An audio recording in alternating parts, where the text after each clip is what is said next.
வணக்கம் நண்பர்களே, welcome to ஹெல்த்அப் channel.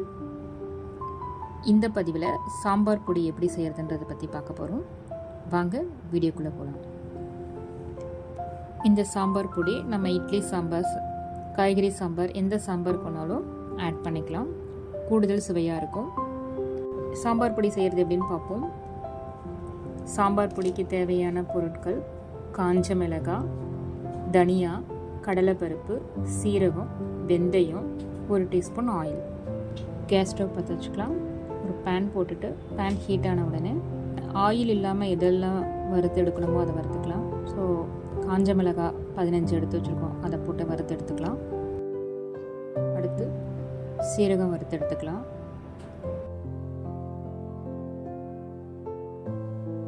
லைட்டாக ஃப்ரை பண்ணி எடுத்தால் போதும்.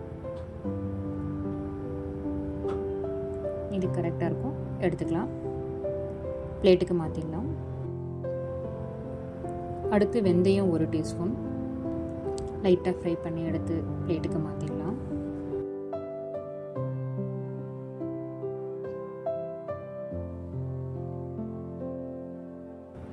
அடுத்து முழு தனியாவும் கடலைப்பருப்பும் நம்ம ஆயில் அப்ளை பண்ணி வறுக்க போகிறோம். அதனால் 1/2 டீஸ்பூன் ஆயில் அப்ளை பண்ணிவிட்டு 200 கிராம் முழு தனியாக ஆட் பண்ணியிருக்கோம்.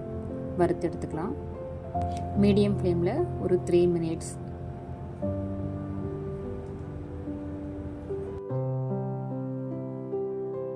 இது கரெக்டாக இருக்கும். நம்ம பிளேட்டுக்கு மாற்றிடலாம். ஸோ தனியாக வறுத்து எடுத்தாச்சு. இப்போ 1/2 டீஸ்பூன் ஆயில் அப்ளை பண்ணிக்கலாம்.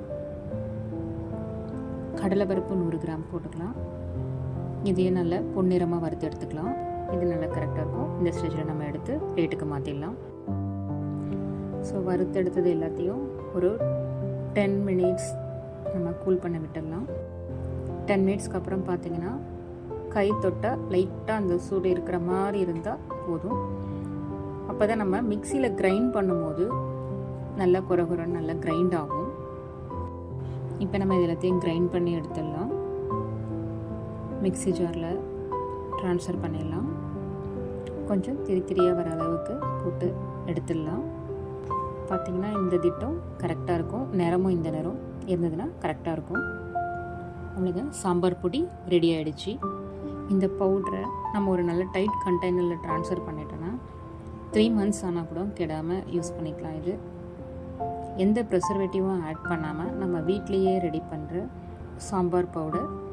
நம்ம காய் சாம்பார் வைக்கும் போதும் சரி, இட்லிக்கு பொங்கலுக்கு சாம்பார் செய்யும் போதும் சரி, நம்ம கடைசியாக இதை அளவுக்கு ஏற்ற மாதிரி 2 கரைச்சி ஊற்றி கொதிக்க வச்சு இறக்கணும்னா அந்த சாம்பார் கூடுதல் சுவையாக இருக்கும்.